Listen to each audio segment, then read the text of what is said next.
आमदार सुनील अण्णा टिंगरे यांच्या माध्यमातून या मतदारसंघामध्ये जी विकास कामं झालेली आहेत ही गेल्या 10 वर्षामध्ये कुठं नागरिकांना बघायला जे मिळाली नव्हती. माजी आमदार आहेत भारतीय जनता पार्टीचे जगदीश मुळीक आणि सुनील अण्णा टिंगरे हे कट्टर एकमेकाचे विरोधक होते आणि 4-5 दिवसामध्ये त्यांचं मनोमिलन झालं. प्रचाराचं नारळ सुद्धा जगदीश मुळीक यांच्या हस्ते फोडण्यात आलं. मग याचा मतदार किंवा मतावर किती फरक असं नागरिकांमध्ये आमचा जो सर्वे ज्यावेळेस होतो त्यावेळेस एक प्रकारचा नाराजीचा सूर ऐकायला मिळतं की जे लोहगाव हे गाव आहे महानगरपालिकेत समाविष्ट होऊन 4-5 वर्ष झाले तरीही रस्ते, लाईट, पाणी यासारख्या मूलभूत सुविधांपासून अजून लोहगावकर दूर आहेत किंवा टॅक्सचा जो मोठा प्रश्न आहे, गंभीर प्रश्न आहे, तर जो महापालिकेला जातो एवढं देऊन सुद्धा सर्वसामान्य लोकांच्या ज्या काही सोयी सुविधा मिळायला पाहिजे ते मिळत नाही.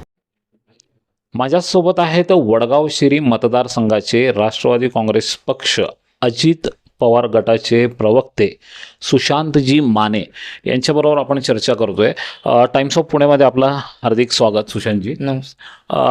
आता जर आपण एकंदरीत विचार केला संपूर्ण महाराष्ट्राचं लक्ष हे वडगाव शिरी मतदारसंघाकडे लागलेलं आहे. कारण का की आजी आणि माजी आमदार यांची लढत होते आणि दोन्हीही राष्ट्रवादींचे आहेत.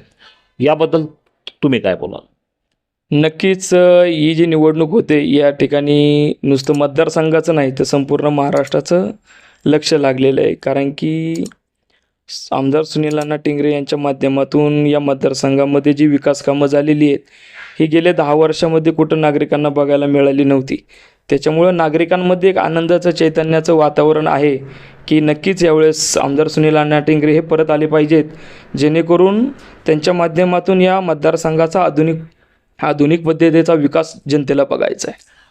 आपण 4-5 दिवसाच खाली खूप म्हणजे अशी एक परिस्थिती होती की जे माजी आमदार आहेत भारतीय जनता पार्टीचे जगदीश मुळीक आणि सुनील अण्णा टिंगरे हे कट्टर एकमेकाचे विरोधक होते आणि 4-5 दिवसामध्ये त्यांचं मनोमिलन झालं.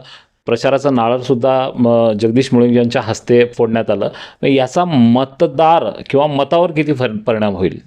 नक्कीच आता तसं पाहिलं तर जनता ही सुज्ञ आहे की महाराष्ट्रामध्ये महायुतीचं सरकारच्या माध्यमातून ह्यांचं मनोमिलन हे आधीच झालं होतं, परंतु मतदारसंघामध्ये हे एक थोडंसं वेगळेपण जे थोडं उरलं होतं ते आता जगदीश मुळीकांनी ज्यावेळेस सुनील अण्णा टिंगरे यांना मनापासून जो पाठिंबा दिलेला आहे त्याच्यामुळं हे मनोमिलन आता एक चांगलं एकजुटीचं झालेलं आहे आणि जनतेनेही मान्य केलेलं आहे. यानंतरचं जे चार दिवसातलं जे वातावरण आहे तर जनता ही उत्साही झालेली आहे की नक्कीच महायुतीच्या सरकारला पुन्हा एकदा त्याच मतानं त्याच जोशानं आज आपण मतदान करून पुन्हा एकदा महायुतीचं सरकार या महाराष्ट्रामध्ये निर्माण करण्यासाठी ही जनता प्रयत्नशील आहे.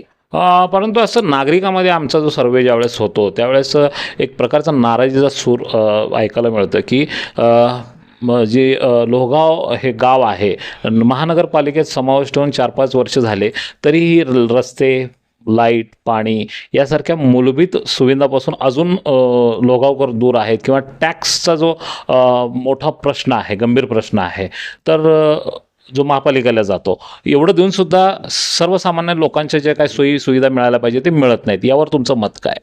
नाही, अशी कोणतीही परिस्थिती नाही आहे. नागरिक सुज्ञ आहेत, नागरिकांना माहिती आहे की आपलं लोहगाव हे पुणे महानगरपालिकेतील समाविष्ट गावांपैकी एक गाव आहे.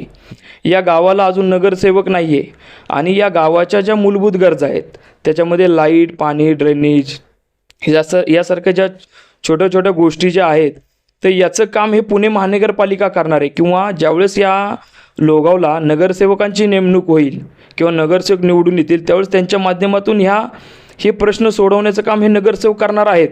परंतु आनंदाची बाब ह्याच्यामध्ये सांगायचं, लोक नरेटिव्ह पसरवायचं काम करतात, पण ह्याच्यातून जर एक पॉझिटिव्हचा मार्ग जर पाहिला तर नक्कीच नागरिकांनी सुनील टिंगरेंकडे का अपेक्षा ठेवाव्यात. तर गेली 15 ते 20 वर्षामध्ये सुनील अण्णा टिंगरेंनी या मतदारसंघामध्ये किंवा विशेष या लोहगावमध्ये एक सामाजिक किंवा राजकीय क्षेत्रामध्ये काम करत असताना नागरिकांच्या समस्या सोडवण्याचा ते 20 वर्षापासून प्रयत्न करतात. त्याच्यामुळं नागरिकांना माहीत नाही की आमदारांचं काम काय, नगरसेवकांचं काम काय. आमच्यासाठी लोकप्रतिनिधी कोण आहे? सुनील टिंगरे. त्याच्यामुळे साहजिकच वेडी भावना ही सुनील टिंगरेंच्या पाठीशी त्यांनी ठेवलेली आणि त्यांच्यापुढं मांडलेली की प्रश्न सोडवतील तर सुनील टिंगरेच सोडवतील. हे त्याच्या मागचे आपण एक पॉझिटिव्हनेस बघितला पाहिजे. म्हणून लोकांनी त्यांच्याकडे अपेक्षा ठेवलेल्या आहेत. आणि दुसरी गोष्ट सांगायची झाली तर आपल्या देशाने, आपल्या राज्याने, आपल्या तालुक्याने, आपल्या जिल्ह्यांनी जी कोविडची परिस्थिती पाहिली तर ही कोविडची परिस्थिती 2.5 वर्ष हा कोविडमध्ये गेला. संपूर्ण आमदारांच्या 5 वर्षाच्या कालखंडामधला 2.5 वर्षाचा काळ हा कोविडमध्ये गेला. नक्कीच. 1 वर्ष आपलं महायुतीचं सरकार हे सत्तेत नव्हतं, तर त्याच्यातले 1 वर्ष हे आपले विरोधी बाकावर गेले. 5 वर्षापूर्वी 3.5 वर्ष काळ तो असाच गेला. आणि मिळाला तो कामाचा काळ तो फक्त 1.5 वर्षाचा.